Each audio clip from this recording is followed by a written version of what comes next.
سا نہ دیکھا نہ سنا. میری عادت نہیں کہ میں آپ سے کہوں کہ سبحان اللہ کہو، نہیں، میں آپ کے عشق پہ چھوڑتا ہوں کہ آپ کہتے ہیں کہ کنجوسی کرتے ہیں. اس لیے کہ اللہ بھی جب ان کی شان بیان کرے تو اللہ بھی سبحان اللہ کہتا ہے. اللہ جب محبوب کی معراج بیان کرتا ہے تو اللہ فرماتا ہے سبحان الذی. پہلے اللہ نے سبحان اللہ کا، پھر محبوب کی شان بیان فرمائی. اب اس پر بھی اگر سنی سبحان اللہ نہ کہے تو پھر بات کیا ہے؟ ہاں یہاں بات سمجھ میں آ رہی ہے تو آپ کہیں گے تو حضور کا حسن کیا ہے؟ امام کہتے ہیں حسن تیرا سا نہ دیکھا نہ سنا. کہتے ہیں اگلے زمانے والے، کہتے ہیں اگلے زمانے والے. اور جگمگا اٹھی میری گور کی خاک، جگمگا اٹھی میری گور کی خاک. تیرے قربان چمکنے والے، ان کا حسن کیسا تھا جس نے شکار کیا پوری کائنات کو. اب ذرا توجہ کرنا، چونکہ نبی کی میلاد ہے، نبی کی میلاد کی محفل ہے. حسن کیسا تھا؟ اللہ اکبر. مولا کائنات سید السادات سیدنا علی کرم اللہ تعالی وجہ الکریم ارشاد فرماتے ہیں، شمائل ترمذی کے اندر یہ حدیث موجود ہے، جب میرے نبی دیواروں کے سامنے کھڑے ہوتے تھے تو دیواروں کا عکس میرے نبی کے چہرے کے اندر نظر آتا تھا. یعنی اگر آئینہ آپ کہیں رکھیں تو آئینے میں کیسے عکس دکھتا ہے؟ حضور کا چہرہ اتنا شفاف تھا کہ دیواروں کا عکس نبی کے چہرے میں نظر آتا تھا. چاند اور سورج کے سامنے اگر کھڑے ہو جائیں تو چاند اور سورج نبی کے چہرے میں تیرتے ہوئے نظر آتے تھے. اللہ اکبر. یہاں پر ایک بات میں عرض کرنا چاہتا ہوں، میں بھی کوئی طویل نہیں کروں گا، وقت چونکہ زیادہ ہوا، آپ دیر سے بیٹھے ہیں، لیکن ایک بات آپ سے کہنا چاہتا ہوں. حضور بہت حسن والے تھے. ان کا حسن کیسا تھا؟ جو دیکھتا تھا شیدا ہوتا تھا، جس نے دیکھا شیدا ہوا. لیکن ایک بات آپ کو بتاؤں، جامی میاں صاحب قبلہ نے بات کہی، بہت بھاری بات کی ہے، میں اس کی تشریح کرنا چاہتا ہوں. میاں کون کہتا ہے کہ لوگ حضور سے دیکھ کے عشق کیا؟ حضور کو دیکھ جس نے کیا سب نے بن دیکھے کیا. یہ تاتانیہ کا دیہات ہے. اگر یہ لکھنؤ یا دلی یا علماء کی علم کی مجلس ہوتی تو میں اس کی تشریح کرتا، لیکن میں حدیث پڑھوں گا ابھی اس پر. حضور کو کسی نے نہیں دیکھا، حضور کو کسی نے نہیں دیکھا، سب نے بن دیکھے عشق کیا. یہ حضور کی بات ہے، کسی نے نہیں دیکھا. کسی نے نہیں دیکھا. میں نے کہا کیسے دیکھتے؟ کیونکہ اللہ نے اپنی غیرت کے 70,000 پردے،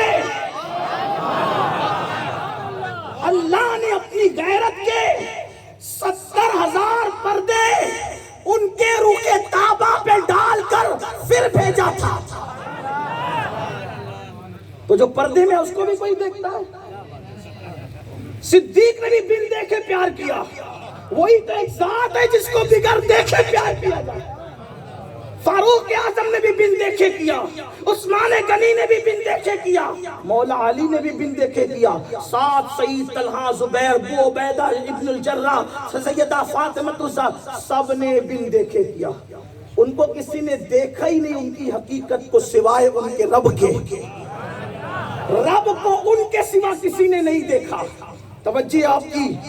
رب کو ان کے سوا کسی نے نہیں دیکھا اور ان کو رب کے سوا کسی نے نہیں. خدا کو دیکھنے والی آنکھیں محمد کی ہے اور محمد کو دیکھنے والی ذات حقیقت میں خدا کی ہے. ایک بات ہے تھوڑی سی فلسفیانہ ہوگی، اگر اوپر سے جائے تو تھوڑا پوچھ لینا، چونکہ میلاد کا جلسہ ہے. لیکن غور کریں آپ، دیکھو پوری کائنات کے اندر حضور کی آمد سے پہلے مچی تھی ہلڑ باسی، ہاہاکار. دنیا میں رنگریلیاں تھی، دنیا میں پاپ تھے، دنیا میں جرائم تھے. کتنے پاپی ہو گئے تھے انسان حضور کی آمد سے پہلے، میلاد مصطفیٰ سے پہلے. ایسے پاپی کہ کعبے کا طواف بھی ننگے ہو کے کرتے تھے. آج کا انسان کتنا بھی بگڑ جائے بغیر ٹوپی کے مسجد میں نہیں آتا، بلکہ ہمارے ہندوستان کا اگر ہمارا ہندو بھائی بھی جس کو ہم جو ہے عرف کے اعتبار سے کہتے ہیں وہ مسجد میں آتا ہے تو کوئی نہ کوئی سر پہ چیز ڈال دیتا ہے، لیکن اس دور کے لوگ کتنے بگڑ گئے تھے کہ وہ کعبے کا طواف ننگے ہو کے کرتے تھے۔ اس سے آپ کو پتا چلے گا بگاڑ کیا تھا۔ اللہ اکبر، کعبے کا طواف ننگے ہو کے کرے، اپنی بیٹیوں کو اپنے ہاتھوں سے زندہ دفن کریں۔ کتنے بڑے دہشت گرد ہوں گے جو اپنی بیٹیوں کو زندہ دفن کرتے تھے۔ پوری دنیا کے اندر جتنے دہشت گرد ہیں اتنے سخت نہیں ہیں، اس لیے کہ دنیا کا ہر دہشت گرد دوسرے کے بچوں کو مارتا ہے، دوسروں کے بیوی بچے ٹرین میں ہو تو بم دھماکے کرتا ہے، لیکن وہ کتنے بڑے دہشت گرد تھے جو اپنے بچوں کو اپنے ہاتھ سے مارتے تھے۔ اللہ اکبر، بڑے سے بڑا دہشت گرد ہے، دوسروں کے بچوں کو مارتا ہے لیکن اپنے بچوں کو پالتا ہے، اپنے بچوں کو مارتا نہیں ہے۔ کتنے بڑے وہ دہشت گرد تھے۔ شرابی کتنے بڑے تھے کہ ماں کی گود میں جیسے آج ہمارے یہاں نیند کی دوائیں پلائی جاتی ہے، ویسے اس دور میں ماں کے گود کے اندر شراب پلائی جاتی تھی۔ اتنے بڑے زنا کا ماحول تھا کہ اگر زنا کرنے کے لیے کوئی عورت نہیں ملتی تو وہ اپنی ماں کے ساتھ اور جانوروں کے ساتھ تک زنا کرتے تھے۔ یہ ماحول تھا۔ لیکن بات آگے بڑھانے سے پہلے ایک بات کہوں گا آپ سے، گفتگو آگے بڑھانے سے پہلے ایک بات کہوں گا، شاید میلاد مصطفیٰ کے بعد لوگوں نے میلاد مصطفیٰ کے انقلاب کو بھلا دیا۔ کہیں کہیں آج بھی جہالت کا وہ ماحول ہے۔ جیسے حضور کی آمد سے پہلے لوگ چھوٹی چھوٹی بات پر برسوں جنگ کرتے تھے، لڑتے تھے۔ مرنے والا باپ مرتا تو بیٹے سے وعدہ لے کے مرتا تھا کہ میں نے لڑا تو بھی لڑنا، وہ مرتا تھا تو اس کے بیٹے سے وعدہ لیتا تھا میں نے لڑا تو بھی لڑنا۔ یاد رکھنا، لڑنا مسلمانوں کا کام نہیں ہے ذات کے لیے، مسلمان کبھی نہیں لڑتا اپنی ذات کے لیے۔ مسلمان اگر اس کو کچھ کرنا پڑے تو وہ دین کے لیے کرتا ہے، ذات کے لیے نہیں کرتا۔ ہمارے بزرگوں نے فرمایا ذات کے لیے لڑنا یہ کتوں کا کام ہے، انسان کا کام نہیں ہے۔ آج بھی مسلمان پڑوسی سے لڑ رہا ہے، سسرال والوں سے لڑ رہا ہے، اپنے ماں باپ سے لڑ رہا ہے، پتہ نہیں کس سے لڑ، بیوی سے لڑ رہا ہے۔ لڑو مت۔ اسلام آپس میں لڑنے والوں کا مذہب نہیں۔ آپ کہیں گے کوئی ہمیں گالی دے تو کیا کرنا چاہیے، کوئی ہم سے لڑنے کی بات کرے تو کیا کرنا چاہیے؟ میں کہتا ہوں امام حسن کی طرح کرنا چاہیے۔ آج امام حسن کی شہادت کی شب ہے نا، ایک تاریخی روایت کے مطابق اگر کوئی ہم سے لڑنے آئے، کسی کو پاگل کتا کاٹ لے، کوئی لڑائی جھگڑے پہ آمادہ ہو تو ہمیں امام حسن کی طرح کرنا چاہیے۔ کہا کیسے کرنا چاہیے؟ میں نے کہا دیکھ تاریخ، امام حسن اپنے نانا کا امامہ باندھ کر، اپنے والد کی ذوالفقار حیدری لے کر، اپنی کمر کے اندر جعفر طیار کا پٹکا باندھ کر مدینے کی زمین پہ چل رہے ہیں۔ پیچھے کم و بیش 1500 لوگ ہیں۔ کتنے لوگ؟ 1500 لوگ پیچھے چل رہے ہیں۔ اور حسن کیسے تھے؟ حسن ہم شبیہ پیمبر تھے۔ امام حسن ہم شبیہ پیمبر تھے، نبی کے ہم شکل تھے، نبی کے ہم صورت تھے، نبی کے ہم سیرت تھے، نبی کے ہم صوت یعنی ہم آواز تھے۔ اللہ اکبر۔ کبھی کبھی مولا علی کہتے تھے حسن تم خطبہ دے دیا کرو، کیونکہ جب تم خطبہ دیتے ہو تو مجھے ایسا لگتا ہے جیسے رسول اللہ کی آواز آ رہی ہے۔ کہتے بابا آپ کے ہوتے مجھے بے خلاف ادب لگتا ہے۔ تو جب خطبے کا وقت آتا سپاہ کو تو کبھی کبھی مولا علی کسی اوٹ میں چھپ جاتے تاکہ مجھے نہیں دیکھیں گے تو حسن خطبہ دیں گے تو میں نبی کے خطبے کی یاد کو تازہ کر لیا۔ امام حسن مجتبی مدینے کی زمین پہ 1500 مریدوں کے ساتھ چل رہے ہیں۔ کسی کو پاگل کتا کاٹتا ہے، کوئی کسی کی عادت ہوتی کہ جب تک لڑے نہیں اس کا کھانا ہضم نہیں ہوتا۔ ایسے کچھ ہے نا زمین پہ، ایک ایسا ہی چلا آیا سامنے سے اور امام سے لڑنے کی بات کی۔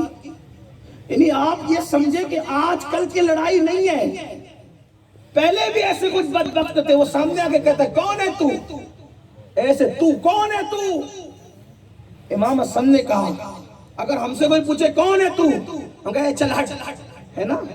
یہی فرق ہے اللہ والوں میں، نبی والوں میں اور ہم جیسے لوگوں میں۔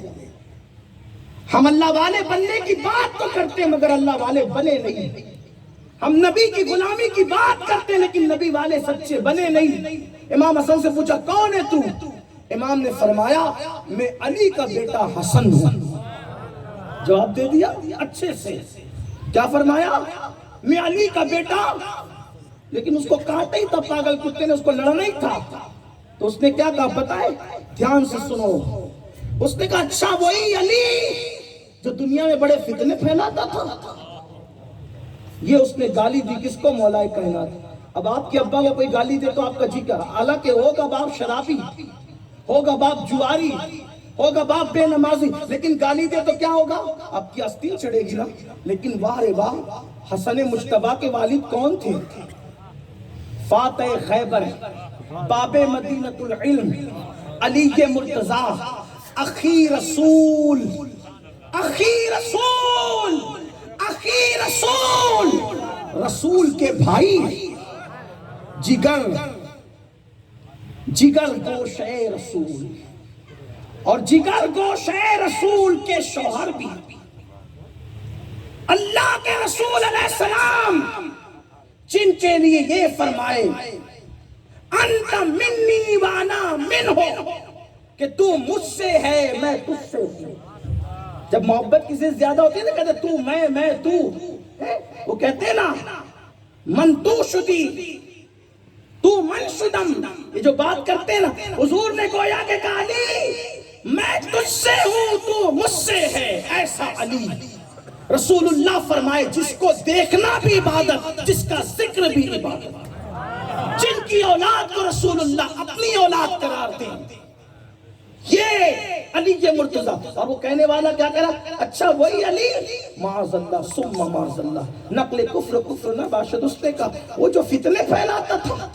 اب جو پیچھے کے لوگ تھے نا، انہوں نے آستین چڑھائی، اس کو کیفر کردار تک پہنچایا۔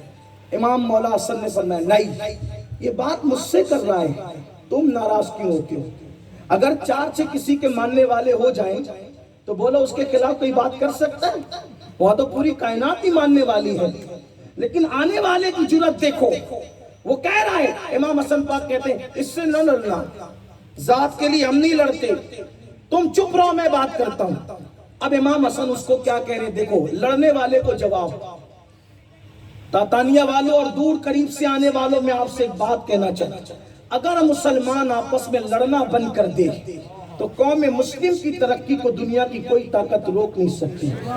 بڑی معذرت کے ساتھ لوگ برادریوں کے نام پہ لڑے، بعد میں سلسلوں کے نام پہ لڑے، بعد میں مدرسوں کے نام پہ لڑے، تنظیم اور اداروں کے نام پہ لڑے۔ لڑتی رہو گے کہ کچھ اور بھی کرو گے، لڑو مت۔ لڑنا کتوں کا کام ہے آپس کے لیے، اپنا کام نہیں، ولی والوں کا کام نہیں، نبی والوں کا کام نہیں، اللہ والوں کا کام نہیں۔ بلکہ خواجہ نصیر الدین چراغ دہلوی کو ان کے مرید نے کینچی لا کر دی تو خواجہ صاحب نے فرمایا بیٹا ہمیں کینچی لا کے مت دیا کرو، ہمیں سوئی دھاگا لا کے دیا کرو۔ کہا بابا کیوں؟ فرمایا کینچی ایک کو دو کرتی ہے، ہم ایک کو دو کرنے والے لوگ نہیں ہیں، سوئی دو کو ایک کرتی ہے، ہم دو کو ایک کرنے والے ہیں، ہم جوڑنے والے ہیں، ہم جدا کرنے والے نہیں ہیں، ہم توڑنے والے نہیں، ہم ملانے والے ہیں۔ حضور ملانے آئے تھے، حضور متحد کرنے آئے تھے، حضور جمع کرنے آئے تھے، حضور اکٹھا کرنے آئے تھے۔ اس لیے مسلمانوں اپنے اندر اتحاد پیدا کرو، اپنے اندر اتحاد پیدا کرو، لڑو نہیں۔ کوئی لڑنے آیا تو امام حسن کیا کہہ رہے ہیں اس کو؟ تم چپ رہو میں بات کرتا ہوں۔ بات کی کیا کہا؟ اے گالی دینے والے، ایسا لگتا ہے شاید تو نے کسی سے قرضہ لیا تھا اور قرضہ وقت پہ دے نہیں پایا تو تیرا قرض لینے والا جو قرض دار تھا، جو قرض جس سے تو نے لیا تھا تو وہ تیرے گھر آیا، تو نے قرضہ نہیں دیا، اس نے تجھے گالی دی، تو اس کا بدلہ تو میرے ابو سے لے رہا ہے، تو تیرا بتا کتنا قرضہ چل میں ادا کر دیتا ہوں۔ یہ ہے دشمنوں کے ساتھ، یہ دشمنوں کے ساتھ اہل بیت کا سلوک۔ میں کہتا ہوں کوئی حسن جیسا کردار لائے۔ یہ ہوتے ہیں کربلا والے، یہ ہوتے ہیں اہل بیت، یہ ہوتے ہیں نبی کے گھر والے۔ یہاں تو چھوٹی چھوٹی بات پر طلاقیں واقع ہوتی ہیں، یہاں تو چھوٹی چھوٹی بات پر تلواریں نکلتی ہے، چھوٹی چھوٹی بات پر مرڈر ہو جاتے ہیں۔ سن لو، دنیا میں اپنی طاقت کا جہالت کی وجہ سے مس یوز کرنے والوں، اللہ کے بندوں پہ ظلم کرو گے تو تباہ اور برباد کر دیے جاؤ گے۔ اور وہ نوجوان جو کبھی چھوٹی چھوٹی بات پر اپنی عورتوں کو طلاق دیتے ہیں، ان کو مارتے ہیں، پیٹتے ہیں، میں ان سے کہنا چاہتا ہوں جو کبھی اپنی بیوی پہ ظلم کرے اس کو موت بہت دردناک آتی ہے، وہ سسک سسک کر مرتا ہے، وہ تڑپ تڑپ کر مرتا ہے۔ اس لیے بیوی پیار کے لیے ہے، بیوی مارنے کے لیے نہیں ہے، بیوی ظلم کرنے کے لیے نہیں ہے۔ لیکن اگر مائیں اور بہنیں موجود ہیں تو میں ان سے بھی کہنا چاہتا ہوں، میری بہنوں، میری ماؤں، اگر شوہر کبھی غصے میں ہو تو تمہیں بھی نرم ہو جانا چاہیے۔ آج کل قوم کی بیٹیوں کا حال بھی بڑا عجیب ہے کہ شوہر غصے میں ہو۔ کل کی عورتوں کا حال یہ تھا، اگر شوہر کہتا تھا کہ تجھے طلاق دے دوں گا تو وہ بیچاری پیر پکڑ کر کہتی تھی جو چاہے سزا دے دو لیکن طلاق کی بات نہ کرو۔ اور آج کی بچیاں سیریل دیکھ کر، فلمیں دیکھ کر اتنی بے باک ہو گئی کہ جب شوہر کہتا ہے کہ طلاق دوں گا تو کہتی ہے کہ اگر تیرے باپ کی اولاد ہو تو طلاق دے کر کے بتا۔ تو شوہر کو غصہ نہیں آئے گا تو کیا ہوگا؟ میری ماں اور بہنوں سن لو، میرے نبی کے فرمان کا مفہوم ہے جو عورت اپنے شوہر سے طلاق مانگتی ہے اللہ نے ان عورتوں پر جنت کی خوشبو کو بھی حرام کر دیا ہے۔ اس لیے شریفوں کی بیٹیاں طلاق نہیں مانگتی بلکہ شریفوں کی بیٹیاں تو بے شوہر کے ساتھ نباہ کرتی ہے، اور اگر شوہر ظلم کرتا ہے اور وہ صبر کرتی ہے، میرے آقا فرماتے ہیں جو بیوی اپنے شوہر کے ظلم پہ صبر کرے اللہ اسے مریم اور آسیہ کے صبر کا ثواب عطا فرماتا ہے۔ کتنی معزز ہے وہ خاتون، کتنی مقدس ہے وہ خاتون جو اپنے شوہر کی ایذا رسانیوں پہ، اس کی مشکلوں پہ صبر کرے۔ لیکن یاد رکھو، اگر کبھی بیوی منہ چلانے والی مل جائے، کبھی سخت بولنے والی مل جائے، شوہر کو چاہیے کہ وہ بھی تھوڑا صبر کرے۔ نکلو جہالت کی وادی سے، محمد الرسول اللہ کی سنت پر عمل کرنے والے۔ میلاد صرف یہی نہیں کہ جھنڈی اور جھنڈے لگاؤ، جھنڈی جھنڈے ضرور لگاؤ، لیکن پہلے اپنے گھر میں نبی کے نام سے محبت کے پودے تو لگاؤ، اپنے گھروں میں محبتوں کا ماحول قائم کرو۔ ممکن ہے حضور جھنڈیوں سے جتنا خوش ہوتے ہیں اس سے زیادہ گھر کے محبت کے ماحول سے خوش ہوتے ہیں۔ ہمارے گھروں میں محبت کا ماحول نہ رہا، اللہ اکبر، اگر بیوی ظلم کرتی ہے صبر کرو، صبر کرو۔ آقا فرماتے ہیں اللہ صبر ایوب کا ثواب عطا کرتا ہے اس شوہر کو جو اپنی بیوی پر کہ ظلم پہ صبر کرتا ہے۔ لیکن آج کل کے شوہر کا حال تو یہ، اچھے کپڑے پہن کے بن ٹھن کے اچھے موبائل لے کر نکلیں گے اور گھر میں فاقہ کشی ہے، اچھی بائک پہ گھوم رہے ہیں، گھر میں فاقہ کشی ہے۔ نتیجہ کیا ہے؟ عورتوں کو کام پہ جانا پڑتا ہے دوسروں کے یہاں۔ وہ مرد کو میں مرد کیسے مانوں جو اپنی بیوی کو کمانے کے لیے بھیجے اور خود عیاشی کرے؟ کوڑیاں کھیلتے بیٹھے، کیرم کھیلتے بیٹھے، تاش کے پتے کھیلتے بیٹھے اور بیوی کو کام پہ بھیجے۔ میں پوری ذمہ داری کے ساتھ عرض کرنا چاہتا ہوں، رسول اللہ کے دور میں، اس دور کے بعد تقریباً 5 صدیوں تک کوئی مجھے بتا دے کہ مسلمان کی کوئی آزاد عورت کسی کے گھر میں برتن جھاڑو کرنے کبھی گئی ہے کیا؟ مجھے بتاؤ۔ جس مذہب نے فتنے کے خوف سے عورت کو مسجد میں آنے سے روک دیا، جس مذہب نے فتنے کے خوف سے عورت کو مسجد میں آنے سے روک دیا، وہ مذہب کسی باپ کی نظر سے دیکھنے والے کے گھر میں برتن جھاڑو کرنے کی اجازت کیسے دے سکتا ہے؟ عورتیں اپنے شوہر کی مدد ضرور کرتی تھی لیکن اپنے گھر میں رہ کے کام کرتی تھی۔ عورتیں کماتی ضرور تھی اپنے گھر۔ آج بتائیں، جب باہر بچیاں جاتی ہیں کام کے لیے تو لوگ اس کو ایسے دیکھتے ہیں جیسے بلیاں چھچڑے کو دیکھتی ہے، للچائی بھی نظر سے۔ تمہاری غیرت کہاں جاتی ہے؟ مرد گھر میں بیٹھ کے عورتوں کو کمانے بھیجے اور نتیجہ یہ نکلے کہ ہماری بیٹیاں غربت کی وجہ سے منکرین اسلام کا ہاتھ پکڑ کر ان کے ساتھ بھاگ رہی ہے۔ شادی شدہ عورتیں دوسروں کے ساتھ جا رہی ہے۔ مسلمانوں، تمہاری غیرت کہاں ہے؟ کیا تمہیں نہیں پتا میرے نبی نے فرمایا جو حلال کمائی کے لیے محنت کرتا ہے اور اس کا سر کا پسینہ پیر تک آتا ہے، اس لیے وہ پسینے پسینے ہو جاتا ہے کہ اپنی بیوی کو حلال لقمہ کھلائے، اپنے بچوں کو حلال لقمہ کھلائے۔ تو جب وہ شام کو گھر لوٹتا ہے تو اس شان سے لوٹتا ہے کہ وہ گناہوں سے ایسے پاک ہو جاتا ہے جیسے ابھی اپنی ماں کے پیٹ سے پیدا ہوا۔ مردوں کا کام کمانا ہے، عورتوں کا کام گھر میں بچوں کی تربیت کرنا ہے۔ اور اگر کسی غربت کی وجہ سے کمانا پڑے، عورتیں گھر میں رہ کے کمائے گی۔ اس پرفتن دور میں کہیں عورتوں کو معاذ اللہ کہیں بھیجا جا رہا ہے، اور ہم سب پہ نظر رکھتے ہیں، اس لیے کہ ہم آپ کے درمیان رہتے ہیں۔ اس لیے میں آپ سے کہنا چاہتا ہوں، اے میری قوم کے جوانوں، محنت کرو، خود کماؤ۔ بلکہ ایک بات آپ کو کہوں، خود کما کر کے کھانے والا آدمی نہ ہو، کتنا بھی پارسا ہو، وہ خود کمانے والے کے مرتبے تک نہیں پہنچ سکتا۔ ایک بات آپ کو بتا، حضرت داؤد علیہ السلام حلیہ بدل کر نکلتے تھے کہ میں اپنے بارے میں پوچھوں کہ میں کیسا ہوں۔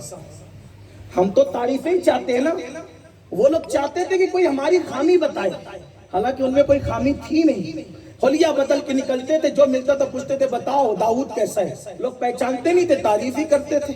ایک دن اللہ نے جبریل علیہ السلام کو بھیجا، جبریل جاؤ اور آئینہ دکھاؤ، بتاؤ داؤد کیسے ہیں۔ جبریل کو انسان کی شکل میں دیکھا تو پوچھا داؤد کیسے ہیں، فرمایا بہت اچھے آدمی، ان جیسا کوئی نہیں ہے اس دور میں، اس زمانے میں، لیکن بس ایک ہی بات ہے کہ وہ خود کما کر نہیں کھاتے۔ داؤد ہے بڑا اچھا آدمی، لیکن وہ خود کما کر نہیں کھاتے۔ اگر یہ کمی بھی پوری ہو جائے تو داؤد جیسا کوئی نہیں۔ داؤد علیہ السلام پلٹے، اللہ سے دعا کی مولا مجھے ہنر سکھا، تو اللہ نے آپ کو زرہ بنانے کا ہنر عطا فرمایا، اور آپ کے ہاتھوں میں لوہے کو ایسے نرم کر دیا، ایسے نرم کر دیا لوہے کو جیسے آٹا نرم ہو جاتا ہے۔ خود کما کر کے کون نہیں کھایا؟ رسول اللہ نے خود کما کے کھایا۔ شام کے بازار میں حضور کھڑے رہے، مدینہ منورہ کے بازار میں حضور نے تجارت کی، مکے کے بازار میں حضور نے تجارت کی۔ پھر اس کے بعد دیکھو، صدیق اکبر تاجر، فاروق اعظم تاجر، عثمان غنی تاجر، مولا علی تاجر، امام حسن تاجر، امام حسین تاجر، امام اعظم ابو حنیفہ تاجر، سرکار غوث اعظم تاجر۔ اللہ اکبر! کون ہے جس نے ہاتھ سے کما کے نہیں کھایا؟ یہ تو دوسروں کے ٹکڑوں پہ پلنے کی لعنت بہت بعد میں آئی ہے۔ ہمارے اولیاء نے جوتے تک سیے، جوتے حلال کمانے کے لیے۔ آقا نے فرمایا جو حلال کمانے کے لیے ذلت کی جگہ پہ کھڑے ہوتا ہے، اللہ اس کو وہ عزت عطا کرتا ہے جہاں کسی کا گمان بھی نہیں جاتا۔ جو حلال کماتے کماتے سخت ہو جائیں۔ مردوں کے ہاتھوں کو نرم نہیں ہونا چاہیے، مردوں کے ہاتھوں کو نرم نہیں ہونا چاہیے۔ یہ خصوصیت صرف یا تو مصطفیٰ جان رحمت کی ہے یا تو اولیاء اللہ کی ہے۔ عوامی سطح پر مردوں کے ہاتھوں کو محنت کر کے سخت ہونا چاہیے، کیونکہ آقا نے فرمایا جو ہاتھ محنت کرتے کرتے سخت ہو جاتے ہیں اللہ ان پر جہنم کی آگ کو حرام فرما دیتا ہے۔ اس لیے محنت سے کماؤ۔ یہ کیا سوٹ بوٹ میں ہے؟ ہم کو دیکھو، ہمارے گھر کو مت دیکھو۔ گھر میں ماں پریشان، باپ پریشان، گھر والے پریشان۔ اور یاد رکھنا، یہ مسجد میں پڑے رہ کر کے نکمے بننے کا کام بھی تبلیغی جماعت نے شروع کیا، اس سے پہلے یہ نہیں تھا۔ ورنہ ہمارا مذہب یہ ہے، قرآن کہتا ہے اذا نودی للصلاۃ من یوم الجمعہ، اذان ہو تو مسجد میں آؤ، اور پھر نماز ہو تو کیا کرے؟ پڑے رہے مسجد میں۔ کہ مسجد پڑے رہنے کی جگہ نہیں ہے، مسجد کھڑے رہنے کی جگہ ہے۔ مسجد پڑے رہنے کی جگہ نہیں، کھڑے رہنے کی جگہ ہے۔ اللہ نماز پڑھ کے کروں کیا؟ تو قرآن کہتا ہے فَإِذَا قُضِيَتِ الصَّلَاةُ فَانْتَشِرُوا وَابْتَغُوا مِنْ فَضْلِ اللَّهِ۔ جب نماز پڑھ لو تو باہر نکلو اور زمین پہ پھیل جاؤ اور اللہ کا فضل یعنی روزی تلاش کرو۔ مسجد میں پڑے مت رہو، روزی تلاش کرو۔ اللہ کا حکم ہے اذان ہو تو آؤ، نماز کے بعد نکل جاؤ۔ مسجد پڑے رہنے کی جگہ نہیں ہے۔ اب جب مسجد میں پڑے رہنے کی اجازت نہیں تو جو گھر میں پڑے گیم کھیل رہے، گھر میں پڑے جوا کھیل رہے، گھر میں پڑے عورتوں پہ بوجھ بنے ہوئے. میں آپ سے گزارش کرتا ہوں مسلمانوں، سچے مسلمان بنو، اور اگر بیوی پہ بوجھ بنو گے، کما کے نہیں کھلاؤ گے، تو انجام اتنا بھیانک ہوگا. عورتیں تمہارے ہاتھوں میں نہ رہے گی، ان کی پاک دور تمہارے ہاتھوں میں نہ رہے گی. اس لیے میری گزارش ہے مسلمان بنو، مسلمان اور پکے مسلمان. بات دور نکلی. عرض کر رہا تھا امام حسن نے کہا کیا تیرا قرضہ ہے؟ اگر تیرا قرضہ ہے تو چل میں ادا کر دیتا ہوں. یہی بات کر رہا تھا. امام پاک نے فرمایا. پھر اس نے کہا نہیں میرا کوئی قرضہ ورزہ نہیں ہے. فرمایا پھر شاید تیری بیوی سے تیرا جھگڑا ہو گیا ہے، تیری بیوی سے تیرا جھگڑا ہو گیا ہے، چل میں چل کر کے تیری صلح کرا دیتا ہوں. اس نے کہا میرا جھگڑا میری بیوی سے بھی نہیں ہوا ہے. فرمایا پھر شاید تجھے بھوک لگی ہے، کسی نے کھانا نہیں دیا، تو بھوک کا غصہ تو میرے ابو پہ اتارتا ہے، چل میں تجھے کھانا کھلا دیتا ہوں، میرے گھر چل دسترخوان پہ تجھے کھانا کھلاتا ہوں. وہ قدموں پہ گر کے قدم پکڑ کر کہتا ہے اگر ابن رسول کہلانے کا کوئی حقدار ہے تو وہ آپ ہی ہو. یہ ہے امام حسن. تو بات دور نکلی. عرض یہ کر رہا تھا کہ حضور کی آمد سے پہلے کیسا ماحول تھا؟ گندا ماحول، جہالت کا ماحول، لڑائی جھگڑے کا ماحول، طوفان کا ماحول، طوفان بدتمیزی. تو لوگوں نے دیکھا لوگ بچیوں کو زندہ دفن کرتے، تو اللہ سے کہا اللہ کسی کو بھیج. اب وہ جانتے نہیں تھے کس کو آنا ہے، تو کوئی کہتا تھا اللہ آدم کو بھیج. کیا کہہ رہے تھے؟ آدم کو بھیج. کسی نے دیکھا کہ ماں کے ساتھ ظلم ہو رہا ہے، کسی نے کہا نوح کو بھیج. کسی نے کہا عورتوں پہ ظلم ہو رہا ہے، اللہ یوسف کو بھیج.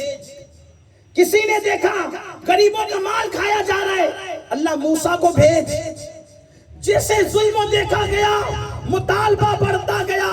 اور اللہ کا قانون ہے جو ایک بار موت کا مزہ چکھ کے چلا جاتا ہے وہ دوبارہ کبھی واپس نہیں آتا، دوبارہ کبھی واپس نہیں آتا.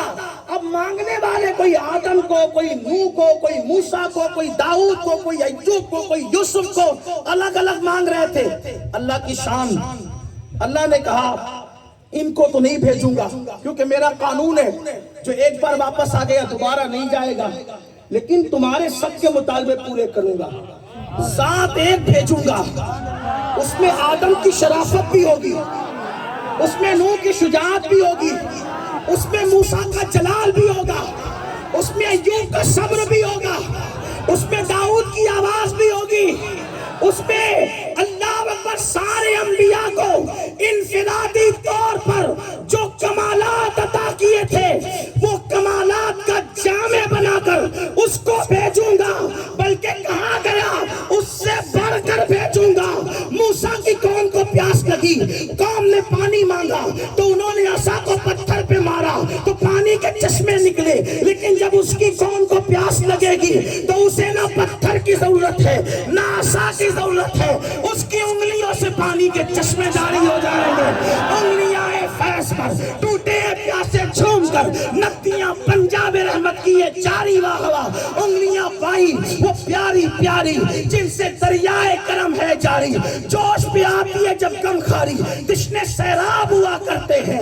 ہاں ہاں موسیٰ کو دریا پار کرنا ہوا تو عصا کو دریا پہ مارا تو عصا کے دو ٹکڑے ہو گئے. ارے دریا کے دو ٹکڑے ہو گئے، دریا تو زمین پہ تھا، عصا دریا پہ مارا تو دریا ٹکڑوں میں بٹ گیا.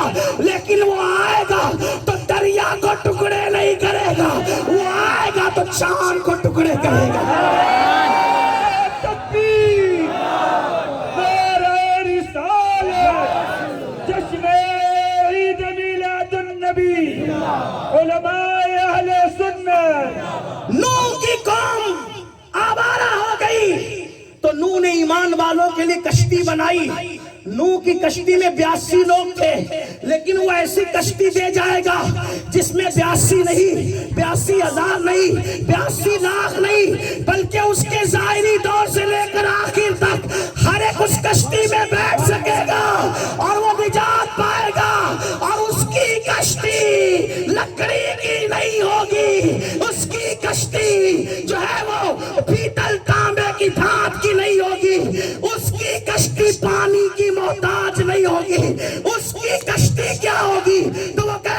یسال آل بیتی کسفینۃ نوح، میری اہل بیت کشتی نوح کی طرح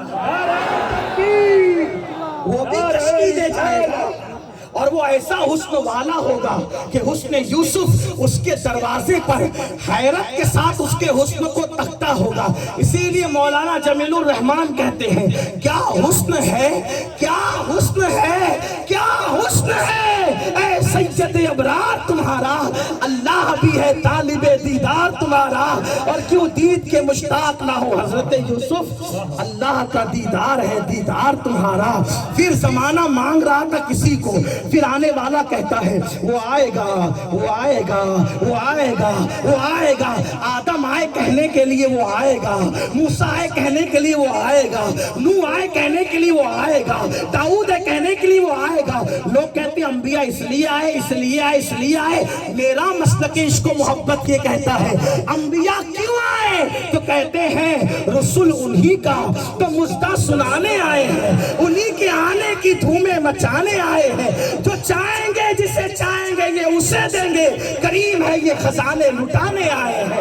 جب سنا وہ آئے گا، وہ آئے گا، تعریفیں سنی وہ آئے گا۔ اب میں اپنے لب و لہجے میں کہوں تو ایک لالا زار منعقد کر دیتا ہوں، وہ آئے گا، وہ آئے گا، کلیاں اس کے مسکرانے سے مسکرائے گی، وہ آئے گا گلوں کی نزاکت جس کے پاس اپنی کاسہ گدائی لے کر کھڑی رہے گی، وہ آئے گا جب اس کی سواری چلے گی تو چاند اور سورج اس کے سامنے چمکنے کے لیے اس کے دامن کی خیرات مانگیں گے، نور کی خیرات لینے دوڑتے ہیں محرمہ، اٹھتی ہے کہ شان سے گرد سواری واہ واہ، اس کی سواری کا گرد چاند اور سورج اپنے ماتھے پہ ملیں گے تو ان کو چمکنے کا شعور ملے گا۔ ہاں ہاں وہ جس طرف نظر کر دے گا، وہ آئے گا جس طرف نظر کر دے گا، گمراہ انسان کو آسمان ہدایت کا تارا بنا دے گا۔ کسی نے کہا ہے نا جو نہ تھے خود راہ پر اوروں کے ہادی بن گئے، کیا نظر تھی جس نے مردوں کو مسیح کر دیا۔ مسیح آئے تھے عیسیٰ، مسیح آئے تھے عیسیٰ، مسیح آئے تھے عیسیٰ۔ تاتانیہ والوں نبی کی میلاد بیان کر رہا ہوں، توجہ کرنا۔ اللہ اکبر، عیسیٰ مسیحا تھے لیکن عیسیٰ وہ مسیحا تھے جس نے مردہ زندہ کیا۔ مردہ زندہ کرنا معجزہ ہے، لیکن مردے کو مسیحا بنانا یہ صرف آمینہ کے لال کا تھا۔ مسیحا کس کو کہتے ہیں؟ تو مردہ زندہ کرتے ہیں۔ انہوں نے مردے کو مسیحا بنا دیا، انہوں نے مردے کو مسیحا بنا دیا۔ لوگوں نے کہا ہائے ہائے وہ آئے گا مردے کو مسیحا بنائے گا، وہ آئے گا گرتے ہوئے آبشار اس کا ترانہ پڑھیں گے، وہ آئیں گے، اب آئے گا تتلیہ جس کے لیے اپنا باغپن کھو دے گی، وہ آئے گا بھورے جس کے لیے گنگنائیں گے، وہ آئے گا شفق کا جمال جس سے حسن کی خیرات مانگے گا، وہ آئے گا افق کی سرخیاں جس کے قدموں کا دھوان بنے گی، وہ آئے گا جنت کا رنگ روغن جس سے حسن کی خیرات مانگے گا، وہ آئے گا آئے گا آئے گا آئے گا۔ اعلان ہو رہا تھا، سب کہہ رہے تھے اللہ بھیج دے، اور دے تو محبوب دے، دے تو محبوب دے، دے تو محبوب دے، دے تو محبوب دے۔ سب نے کیا مانگا؟ بولو مل کے، تھک گئے؟ مل کے بولو کیا مانگا؟ اللہ فرماتا ہے ادعونی استجب لکم، جو مانگو گے دوں گا۔ اس پہ سبحان اللہ نہیں بولے تو پھر بات آگے کیسے چلنی ہے؟ اللہ کا وعدہ کیا ہے؟ بہت اہم پیغام یہاں سے ملے گا آپ کو، ایک اس پر میں کوئی اہم بات کرنے والا آدمی نہیں ہوں، میں بس طالب علم ہوں، اور پھر طالب علم فقیر طالب علم ہوں، میں کوئی محقق نہیں ہوں، کوئی ادیب خطیب نہیں ہوں، لیکن ایک پیغام غور سے سننا۔ اللہ نے کیا کہا؟ ادعونی استجب لکم، جو مانگو گے دوں گا۔ تو لوگوں نے مانگا کیا؟ محبوب۔ محبوب کوئی دینے کی چیز ہوتی ہے؟ محبوب کوئی دینے کی چیز ہوتی ہے؟ کوئی محبوب نہیں دیتا، بے غیرت بھی محبوب نہیں دیتا۔ دیتا ہے؟ بولو، آپ کا بچہ آپ کا محبوب، آپ کی بچی آپ کی محبوب، پیر باپو جیسا پیر۔ وہ کہنا سلیم تیرا بچہ مجھے دے دے، باپو نذرانہ لے جائیے، یہ نہیں ہے نا؟ بولو کرو گے کہ نہیں کرو؟ لفاظی نہیں کرنا، میرے پاس یہ سب نہیں چلتا، سچی بات ہے کہ نہیں؟ باپو کہیں گے 4 لاکھ کا دے دے گا، نہیں باپو بچے بکتے نہیں ہیں، مرید کر کے ایسی روحانی خرید لو، پیسے سے نہیں دے۔ بچے بکتے، شریفوں کے بچے بکتے، محبوب دینے کی چیز ہے۔ ہے دینے کی چیز؟ بولو، دینے کی چیز ہے. اور لوگوں نے مانگا محبوب، لیکن میرے اللہ نے دیا. اب ایک بات سننا، محبوب دیا. میں یہاں آ کر کہتا ہوں، لوگ یہ کیوں کہتے کہ میری دعا قبول نہیں ہوتی؟ ارے تجھ سے گرے پڑوں کو ان کے مانگنے پر، تجھ سے گرے پڑوں کو ان کے مانگنے پہ محبوب دے دیا. تو محبوب کا امتی ہے. اگر تو مانگے گا روزی تو تجھے کیوں نہیں دے گا؟ تو مانگے گا خوشی تو تجھے کیوں نہیں دے گا؟ تو مانگے گا اولاد تو تجھے کیوں نہیں دے گا؟ ارے وہ لوگ محبوب کی امتی نہیں تھے، اس لیے وہ تجھ سے افضل نہیں تھے. تو محبوب کا امتی ہے، تو ان سے افضل ہے. تو جب مفضول کو دیا تو افضل کو کیوں نہیں دے گا؟ پھر ان کے دعا پہ محبوب بھیج دیا. وہ تجھے روزی نہیں دے گا، بیٹا نہیں دے گا، تیری بیٹی کو رشتہ نہیں دے گا. اب ملتا کیوں نہیں؟ ارے وہ گڑ گڑا کے مانگنا تو سیکھ. ادھر دیکھتا ہے مانگتا ہے، ادھر دیکھتا ہے مانگتا ہے. میں اللہ کی قسم کھا کے کہتا ہوں، رات کے آخری حصے میں اگر تو ایسے گڑ گڑا جیسے بچہ اپنے ماں کے پاس گڑ گڑاتا ہے، اگر صبح ہونے تک تیری مراد پوری نہ ہوئی تو میرا دامن پکڑ کر کھینچ. ایک فقیر کی بات ہے. کیوں؟ کیونکہ میں نے میری ماں کی محبت دیکھ کر میرے اللہ کی محبت کو پہچانا. جب میری ماں کمزور ہو کر میرے کسی مانگنے پہ نہ نہیں کہتی، وہ تو 70 ماں سے زیادہ پیار کرتا ہے. اس کے خزانے میں کسی چیز کی کمی نہیں ہے. ہم تو مائل بکرم ہے، کوئی سائل ہی نہیں. راہ دکھلائے کسے راہ روے منزل ہی نہیں. او مانگو. حضرت مخدوم اشرف جہانگیر سمنانی کا قول ہے. مخدوم کا بیٹا موجود ہے، ان کی موجودگی میں پڑھا. مخدوم صاحب کہتے ہیں، رات کے آخری حصے میں جاگ کر مجھے جو نعمتیں ملی ہے کسی عبادت سے مجھے وہ نعمت نہیں ملی. مگر کب؟ رات کے آخری حصے. تم کہاں رات میں جاگو گے؟ 3 بجے تک تو گیم کھیلتے ہو، رات بھر تو زنا کے مناظر دیکھتے ہو. مجھے بتاؤ، کڑکڑانا سیکھو، تعویذات سے بے نیاز ہو جاؤ گے. اللہ کے یہاں گڑ گڑانا سیکھو، اس کی چوکھٹ پر تر کے بھکاری بن کر نہیں پھرو گے. اس اللہ سے نہیں مانگتے، ادھر ادھر بھٹک رہے ہو.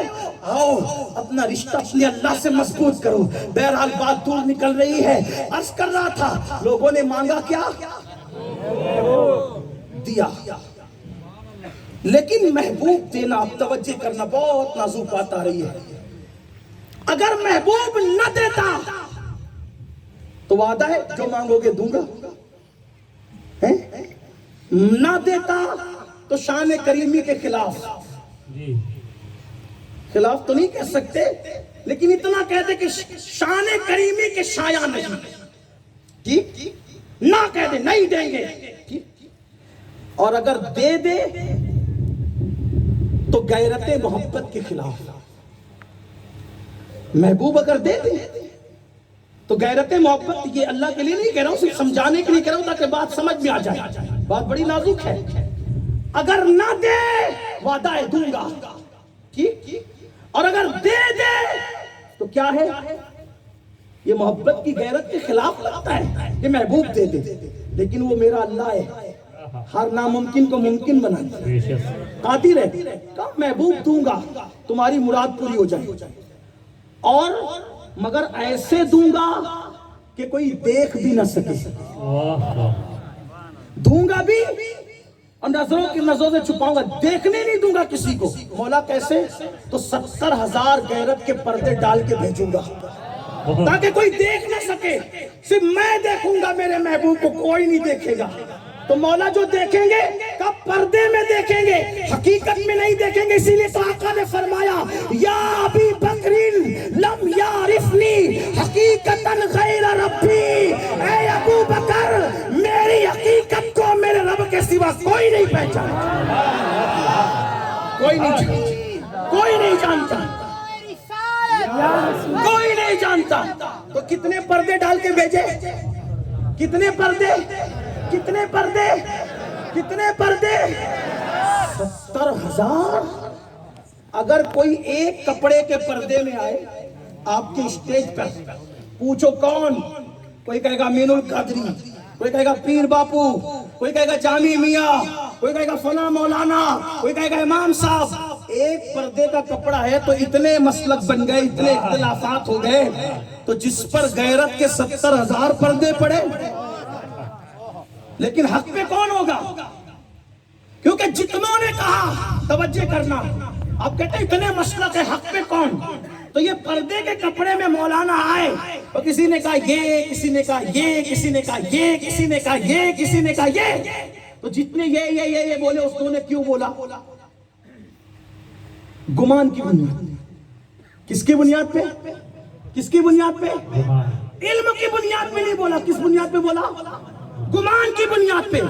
تو گمان کی بنیاد پہ بولا تو فرقے بنے، اور اگر کوئی علم والا بولے ارے چھوڑ نا یار، یہ کیوں نہیں کہتا؟ اللہ جانے کون،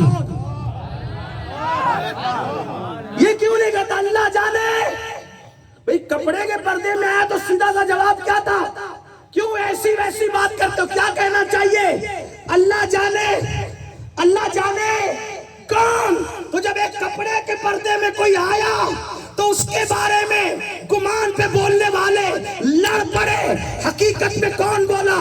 اللہ جانے۔ یہ سیدھی بات تو سارے مکاتب فکر نبی پردے میں آئے، کسی نے کہا خالی بشر، کسی نے کہا ہماری طرح بشر، کسی نے کہا ایسا، کسی نے کہا ویسا، لیکن اہل سنت نے کہا نہ ایسا نہ ویسا نہ تیسا۔ یا رسول اللہ، آپ کیا ہیں؟ آپ کی حقیقت کو آپ کے رب کے سوا کوئی نہیں جانتا۔ لا يمكن الصناع كما كان حقه بعد از خدا بزرگ کوئی قصہ مختصر۔ اب 70,000 پردوں میں آئے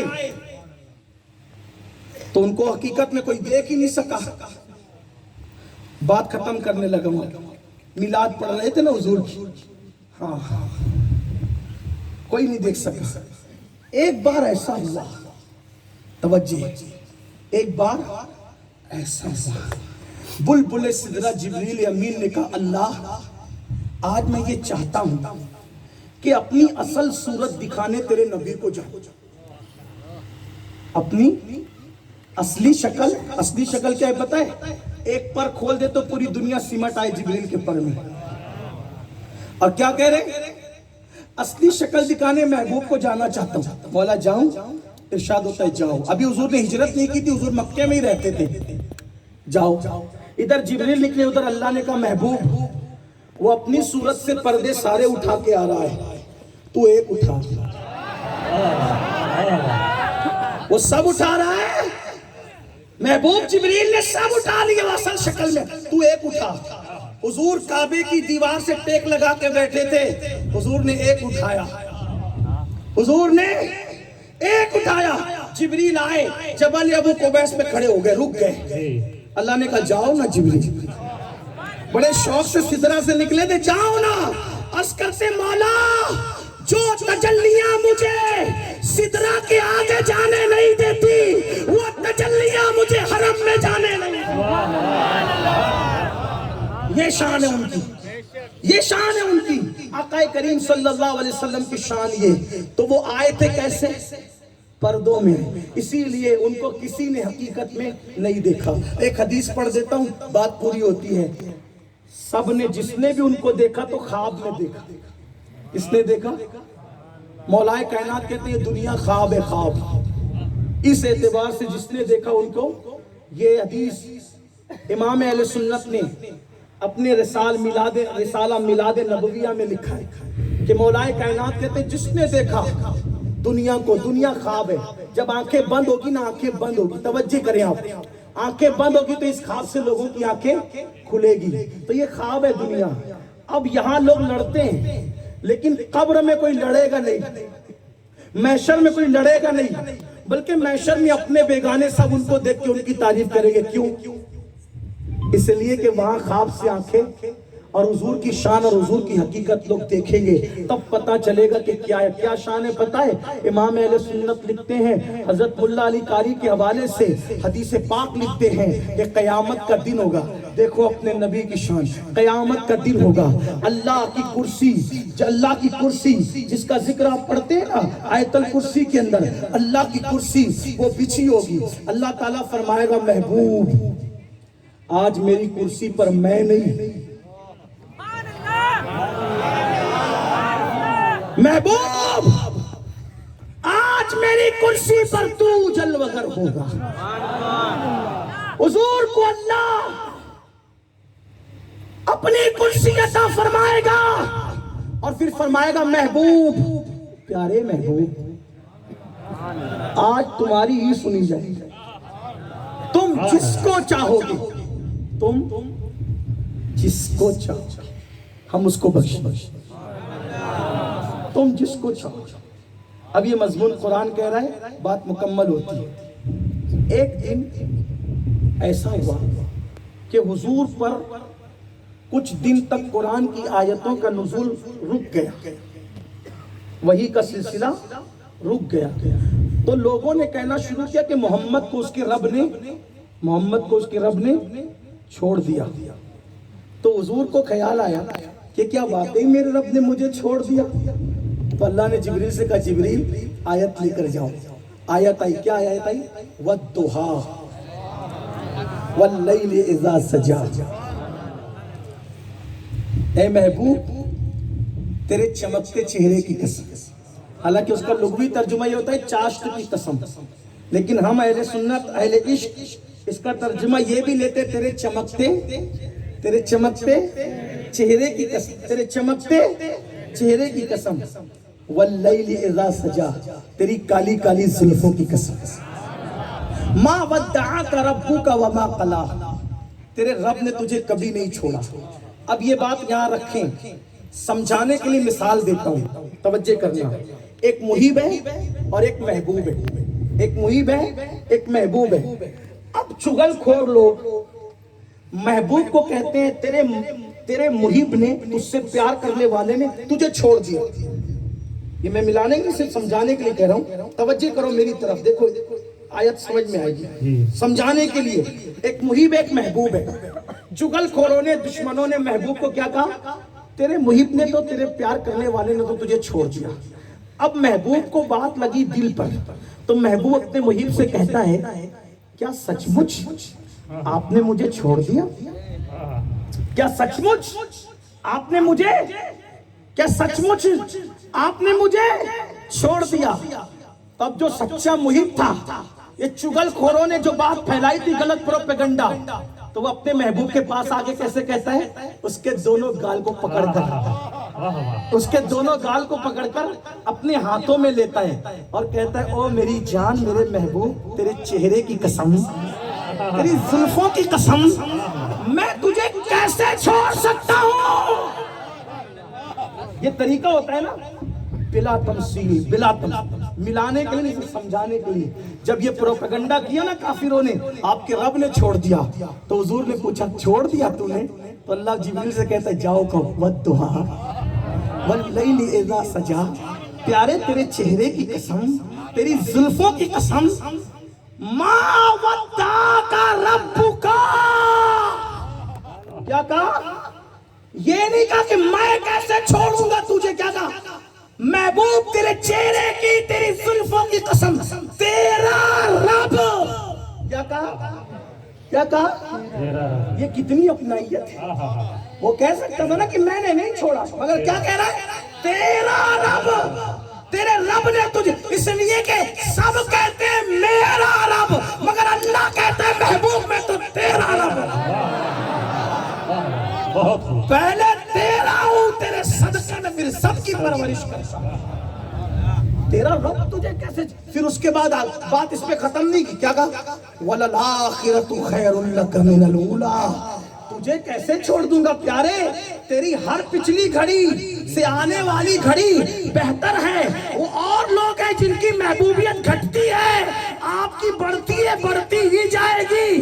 تیری ہر آنے والی گھڑی پچھلی گھڑی سے بہتر ہے, تجھے چھوڑا نہیں جائے گا, تجھے تو بڑھایا ہی جائے گا. اب لوگ ہم سے کہتے ہیں نبی کو اتنا بڑھا دیا کہ خدا سے ملا دیا. ہم کہتے ہیں جب خدا نے اس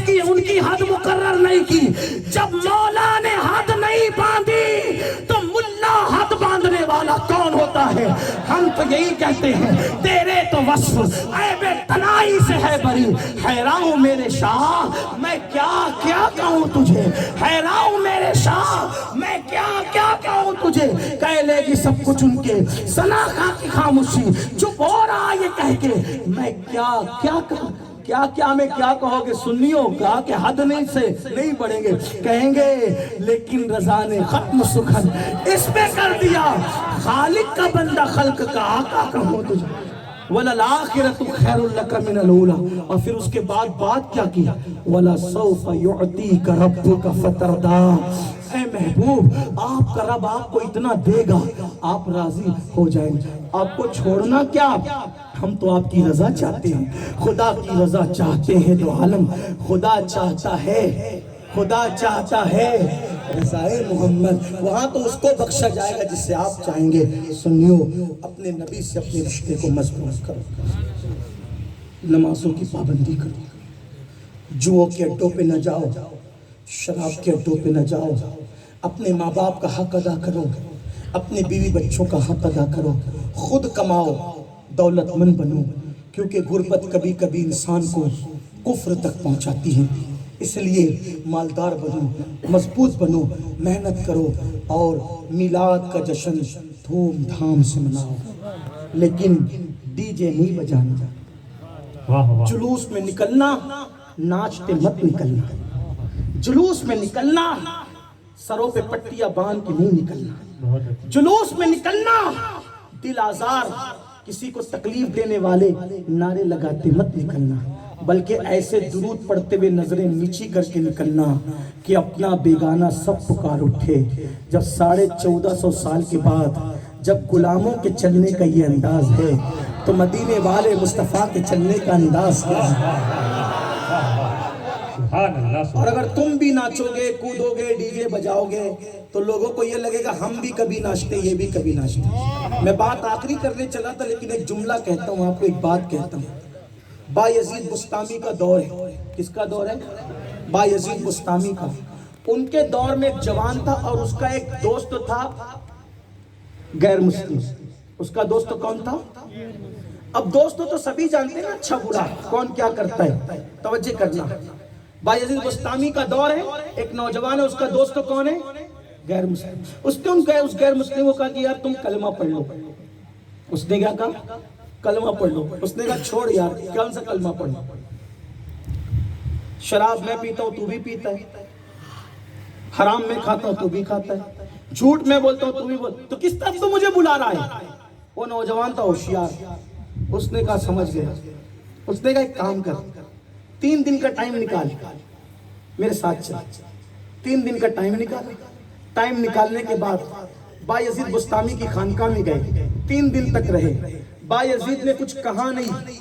تیسرا دن ختم ہونے والا تھا, وہ جوان کہتا ہے بابا کلمہ پڑھا کے اسلام میں داخل کر لوں. اس جوان نے کہا میں نے کلمے کی دعوت دی, تو نے کلمہ نہیں پڑھا, منع کیا. انہوں نے دعوت نہیں دی, پھر بھی تو نے کلمہ پڑھا. فرمایا تو جو اسلام پیش کر رہا تھا وہ اسلام مجھے مطمئن نہیں کرتا, لیکن بایزید نے جو اسلام پیش کیا وہ اسلام مجھے نجات کی طرف لے جاتا ہے. تو آج لوگ جو ہیں مسلمانوں پر اعتماد کیوں نہیں کرتے کہ ہم وہ اسلام نہیں پیش کرے جو اسلام حضور لے کر آئے تھے. ہمارے نزدیک اسلام کیا ہے؟ گوشت کھانا اور 2 رکعت جمعے کی نماز پڑھنا, بس یہی معاذ اللہ اسلام رہ گیا. حالانکہ مسلمان وہ ہے کہ رستے میں تکلیف دینے والی چیز کو دیکھے تو ہٹا دے.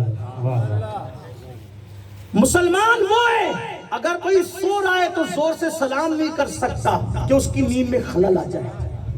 جو لوگوں کی نیند کا تک خیال کرے. حضور علیہ السلام کی سنت ہے, حضور علیہ السلام سفر سے واپس آتے تھے اور مدینہ منورہ آدھی رات کو آ جاتا تھا تو اللہ کے رسول فرماتے تھے یہیں رک جاؤ, کوئی گھر نہیں جائے گا.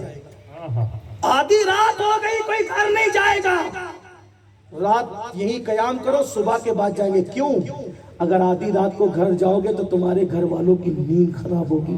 ان کی نیند کا خیال کر کے وہ لوگ آدھی رات کے بعد مدینہ منورہ کے باہر رکتے تھے. یہ اسلام ہے. آج تو شادی ہو تو پوری محلے کے اندر ہنگامہ, اس لیے مسلمانوں مسلمان بنو. میلاد شریف کا مقصد یہ ہے، حضور ہمیں اللہ کا بندہ بنانے آئے تھے، اپنا غلام بنانے آئے تھے. جب یہ دین پہ عمل کرو تو پھر کہو حشر تک ڈالیں گے ہم پیدائش مولا کی دو، مثل فارس نجد کے قلعے گراتے جائیں گے، خاک ہو جائیں عدو جل کر مگر ہم تو رضا، دم میں جب تک دم ہے ذکر ان کا سناتے جائیں گے. دوران گفتگو اگر کوئی غلطی ہو تو اللہ معاف فرمائے. استغفر اللہ ربی من کل ذنب واتوب الیہ وما علینا الا البلاغ. السلام علیکم ورحمۃ اللہ.